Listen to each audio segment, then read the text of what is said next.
$5 startup became America's home and craft superstore.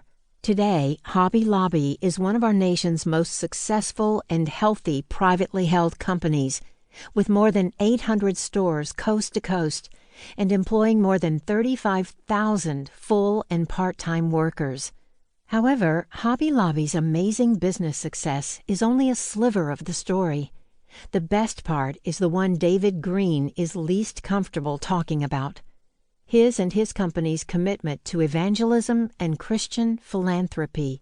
Here's how Forbes magazine described Marie Green's second-to-youngest child in a 2012 profile titled Meet David Green, Hobby Lobby's Biblical Billionaire.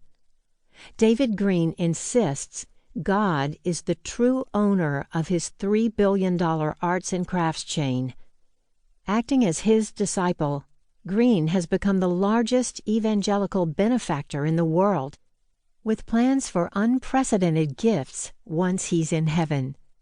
The fact is that for years Hobby Lobby has taken half of all pre-tax earnings and poured the money into evangelistic outreaches, ministries, and humanitarian projects.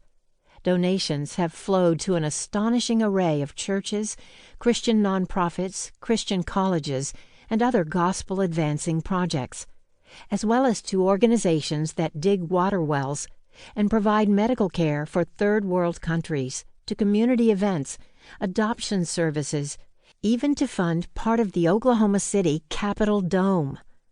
It's no accident that our father's and grandfather's latest book, released in 2017, is titled Giving It All Away and Getting It All Back Again, The Way of Living Generously.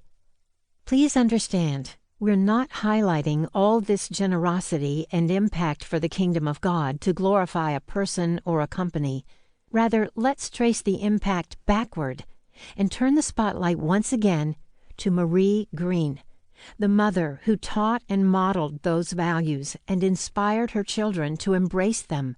When we take in the full picture, we see the lasting generational impact one godly woman can have. Even an unassuming pastor's wife living in a small town. Did Marie think about being a woman of legacy?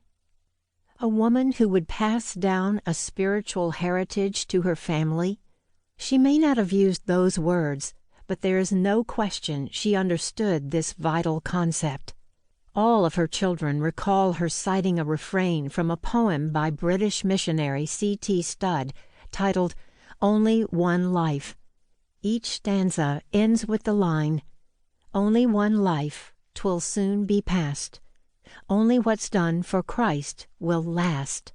She recited those lines to her children countless times, often in the context of engaging in a sacrificial act of love or service. Marie Green became a woman of legacy because she knew in the deepest depths of her heart what many believers in our time have forgotten, a truth enshrined in this quote from C.S. Lewis. If you read history, you will find that the Christians who did most for the present world were precisely those who thought most of the next. Marie Green moved to that glorious next world in 1975 and therefore didn't get to see the amazing Hobby Lobby story unfold. At that time, it was still just a fledgling company. Nevertheless, all of this and more is very much a part of our grandmother's and great-grandmother's legacy. A woman's legacy? As we said, we are living, breathing evidence of the kind of impact a woman of faith can have on the world. Marie Green was a leader in a very real and important sense.